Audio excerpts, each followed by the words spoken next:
Hey, ladies and gentlemen, we're finally back. Please stick around after the introduction so we can talk about some updates to the channel and what's been going on and why I took the sabbatical I did.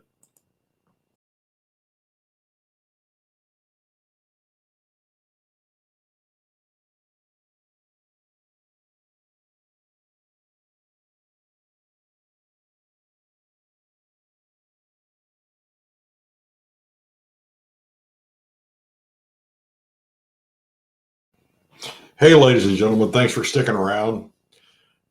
Ended up taking a sabbatical for a lot of reasons. I'm kind of going to talk about those. But before we get started with that, please like, share, subscribe, share with your friends. We're here to talk about politics, economics, current events, and just other things that are going on. I'll give my opinions. Let me know in the comments what you think of them. If you disagree, then hit dislike. Go ahead and subscribe so you can hate watch. And let me know in the comments what you don't like about it. Getting started with my sabbatical, there's been some changes in my life. One, I've got a puppy that's a little over 3 months old now named Layla. So we're going through housebreaking with that. And it's kind of challenging, but she's doing pretty good. And you'll see more of her in videos coming shortly, especially on Twitter and Instagram. I'm going to start posting some videos and pictures with her. And that goes along with Crack Cat or Fatty, who you've already seen pictures of on my social media. Beyond that, I started something new. My original plan when I retired from the Army was to teach high school social studies and history and government. And I kind of got away from it for a lot of reasons when I ended up retiring from the military. Well, starting a few months ago, I started substitute teaching to see if it's really what I wanted to do, and decided to pursue my certification to teach here in Missouri. And that's K through 12, social studies, history, government. And some of my eighth graders actually found my channel, and one of their recommendations was I do one about substitute teaching, and I'm going to, because what I found substitute teaching, we see these things on the news about parents outraged with school boards and issues with teachers unions. What I found at a school that their student base is not the richest by any means. There's a lot of single family households. There's a lot of issues in these kids' lives. But when they enter that school, from the principal down to the maintenance staff of that school, is a group of adults that truly care about these children's futures. I really, after my first day and talking to one teacher in particular, I'm talking about you, Jeremiah, if any of the other teachers see this, you really convinced me to come back after that first day. And I could say overall, it was a great experience. And I am pursuing my certification because you can complain and bitch and talk about how bad everything is, but it goes back to anything else in life. If you're not willing to put skin in the game, you don't have a right to bitch about it. So I'm going to put skin in the game. And I'm going to pursue this because these kids deserve everything we could give them because they are our future. And if you can just make one or two of them think about something different, a different life than what they see around them every day, then the world will be a better place. Maybe I'm delusional. Maybe I'm corny. Maybe it's shooting too high. But I think as long as you make it your focus every day to teach them something about life, then they can become better citizens. With that, I went through a phase, and it took me a little while to realize it. And I've talked about in my mental physical health video, I went through a little depressive phase as things were going on for a lot of reasons. And I snapped out of it. And it's not something that's uncommon for me to go through. I think more than I realize as I've gotten older, I can identify it a little bit faster than I used to be able to, but I do go through depressions like a lot of people do. And me dealing with it, once I identify it, is important because there's people around me that care about me and they notice it before I do. The fact is acknowledging what they're trying to say to me. And by acknowledging what they're trying to say to me and realizing what's going on, then I'm able to focus on things to get myself out of it. And for me, that's going to the gym or running or doing YouTube videos. It's also working on schoolwork because I'm still a doctoral student, working on trying to make myself better and to set an example that education never ends. And even if you start as a high school dropout, you can end up with a PhD, because that's the goal. It goes back to teaching. That's kind of what I talk to the kids about when they ask me about me is, yeah, here's where I started. Here's where I'm at now.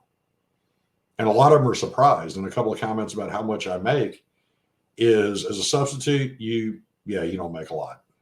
But the gratification of talking to these kids and hearing their stories and trying to help them work through problems, I will tell you, is very rewarding.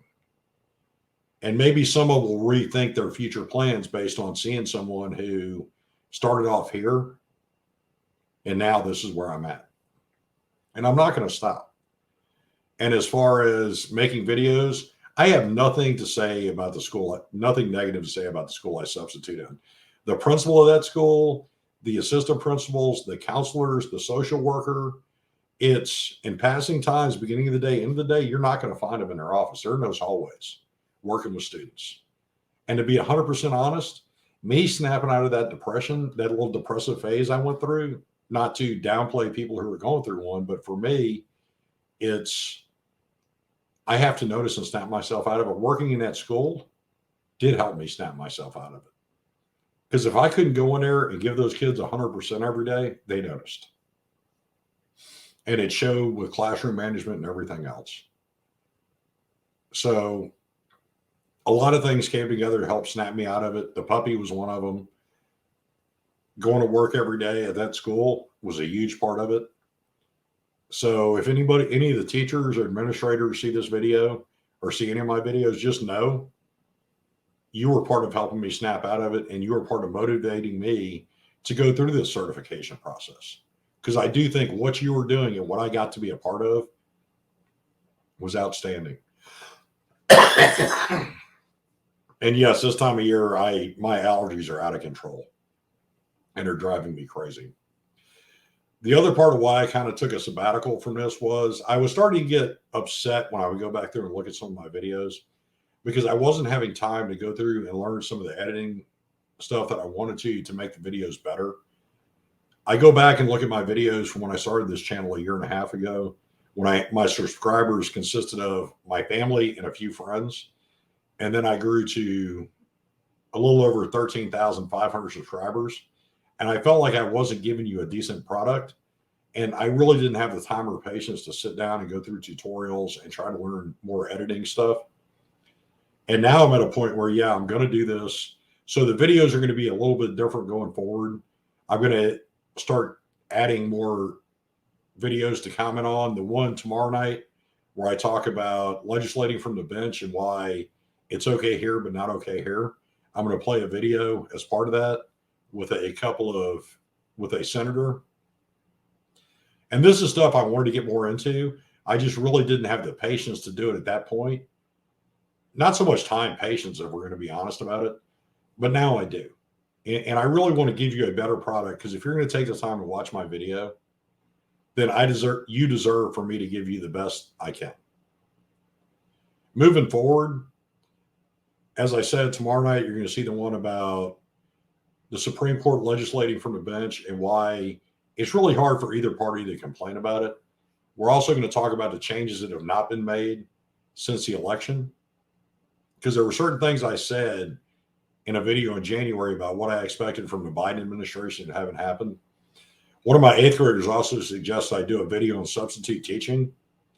And I'm probably going to do a couple of videos on that, because I've had some really interesting experiences, and it turned out to be far more positive than I would have thought going into it. And a lot of that had to do with interacting with the kids themselves and me learning about how to manage a classroom based on grade, because I was warned by somebody that 6th grade is very different from 7th, which is very different from 8th. And I found out the hard way that is very true. And that is not anybody here who's thinking about going into teaching or substituting. That's not a negative thing. But every grade is a little bit different. It's the way they develop, the way they learn, the way they mature. And I came out of that with a much better understanding of what I wanted to do. And originally, with teaching history and government to high school students, which I substituted there a couple times, I far prefer 6th, 7th, and 8th grade. I find it more challenging. I think you could be more influential as a teacher at that point. And I think they're more receptive to what you have to say if you do it the right way and create things that they want to talk about. And as for boomers and millennials, just so you know, A squared plus B squared still equals C squared. Yes, they're still teaching that. Although I did have to relearn a whole lot about eighth grade science, because when I was in eighth grade science, we really weren't talking about DNA. So I had to learn DNA and how everything works. So to Sherry, thank you very much for the help you gave me.